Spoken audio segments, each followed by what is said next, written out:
All right, ticket text coming in. By the way, did you see the note on Chris Davis, Baltimore Orioles, former good player who's now current bad player? Chris Davis, since September 14th of last year, is 0 for 44 with 27 strikeouts. He is incredible. 2 at-bats shy of the greatest futility streak for a positional player in the history of baseball. Baltimore has him signed for like another 5 years. Talk about a terrible contract. But no, well, look, I know Baltimore's won a couple of games early and yippee and all that. Listen to me. That organization is in so much trouble. I can't even put it into words. And I know we're not doing it today and no one here cares. But if you ever want to see what an organization looks like when it bottoms out in 10 seconds, it's Baltimore. Their farm system's terrible. Their roster's terrible. They got a couple expensive contracts. They got nobody who cares about the team.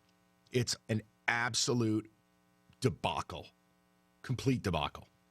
And I know we got it rough here in Detroit. Holy mercy.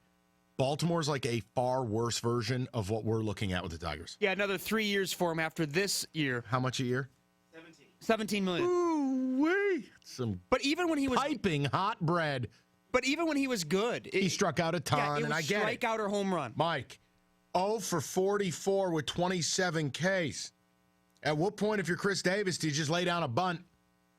Yeah, now it's not even home runs or strikeouts. It's just strikeouts and more strikeouts. Right. I mean, look, I'll live with the strikeouts if you're putting up the appropriate OPS and the appropriate OBP, and you're showing me, hey, when he puts it in play, it's impactful. That's the Astros model. They don't care about strikeouts. Dude. Immovable contract, a guy you can't play. If I'm the owner of the team, I pay him, tell him to get lost. Like, I don't want to look at you anymore. Here is your money. I don't want to look at you.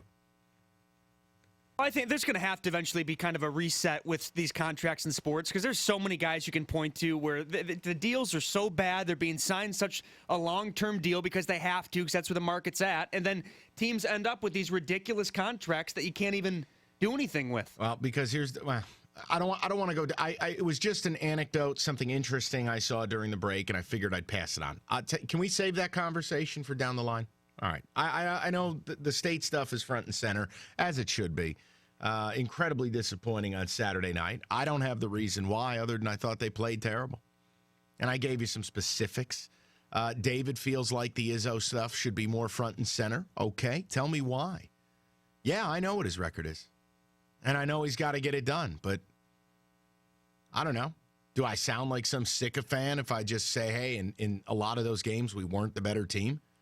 I can't make an excuse for the Butler game. I can't. Even with Kalen hurt, we were better than Butler. Should have beat Butler. And I can't make an excuse for Saturday night. I can't do it. But within it, I'm not sure what else we could have done. Like, hey, Matt, make that open shot. Or, hey, Kenny, make any shot. I don't know what to say. Hey, do me a favor. Don't miss the front end of 3 1-1s. Those aren't adjustments. It's players got to play. This isn't, hey, don't play Ben Carter. Why are you doing this to me? That's a different discussion. To the people. Go to Matt. He's in Birmingham. He's up next. Hi, Matty. Hey, Mike. How you doing? All right. What's on your mind? Well, you keep talking about this being, you didn't play well, right? I think you'd feel better about Saturday night if you look at it that maybe the better team did win. I mean, they were the best team in the conference, in the best conference in the entire country. You could argue that they had one of the toughest paths to get there, starting with Buffalo, who is really, really good, of course, right? And they controlled most of the game. You talk about these free throws. You shot 80% from the free throw line. Yeah, and you missed 3 front end to 1-1s. It's unforgivable. One has nothing to do with the other. You can't miss the front ends. You know that. You sound like you watch college basketball. You know those are as good as turnovers. All right, how about our turnover issue? How about the fact you had 11. You had 11 turnovers. Can't happen. We had 7 the previous 2 games. Right, yeah, but here's the point. You don't have to give in to that. You don't have to give in to their will and go, well, they forced a lot of turnovers. Guess I'll match the total. How about 7 of 24 from 3 when you shoot 39% on the season? And many of those looks were open, Matt. What's that got to do with Texas Tech? Well, that's true, but there's there's two sides to this. Culver was the best player on the entire court, potential lottery pick, as you mentioned. Yeah, and he was awful. He had his worst game of the year. Exactly, Terrible. he was awful. Terrible. Yeah. So And they why control would I feel like they're the 90% better of the game. team?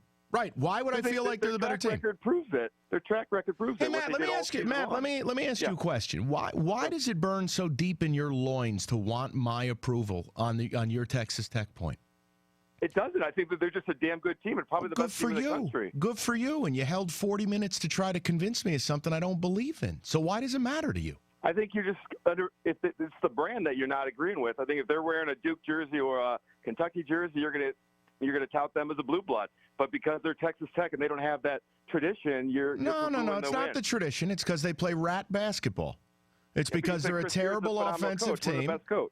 No, it's because they're a terrible offensive team. It's because they play with no pace. It's because, I'm sorry, no disrespect to you, but the clutch and grab nonsense, that's not basketball, Matt. Get lost. I don't know who you are, where you're from, who you like. I don't really care. But don't sit there and everything I bring to the table, you're like, well, no, it's not because of the brand. That's weak. Do better than that. Oh, if they were Duke, no, they're not Duke because Duke doesn't play basketball like that. You missing open shots ain't got nothing to do with the opponent. Just doesn't. The front end issue, those are cripplers in tight games. That was a tight game. I got to bring it up. You can't miss the front end. Yeah, well, Texas Tech forces a lot of turnovers. What? So I have to say that it's all on them and not on us? We had 7 turnovers the previous 2 games. LSU lives and dies off turnovers. Didn't see us turn the ball over. We didn't play well. It's okay to say it. Texas Tech deserved to win. Doesn't mean I think they're better. But that's why a one-and-done format is beautiful. You can do whatever you want, Matt, because you're either a Michigan fan or a Tech fan. And it's clear as day in your voice. You weren't just man enough to say it. That's the problem. And if I had to guess, yeah, you're Matt in Birmingham, but you're a blue blood. That's what you are. So just call it like I see it. Come on now. Just say you're a Wolverine fan and your butt hurt because I'm speaking truth on it. No, I'm not going to kiss Texas Tech's ass. I refuse. So just cut it out. But did I hear that right? He said the best conference in the nation? Yeah, Big 12. You agree with that? No, I do not. I haven't thought to myself the Big 12 is the best conference in the nation. But I was wondering what he meant by that. Yeah, no, I kind of overlooked that as like only the fourth thing I disagreed with. I could only address maybe the first 3.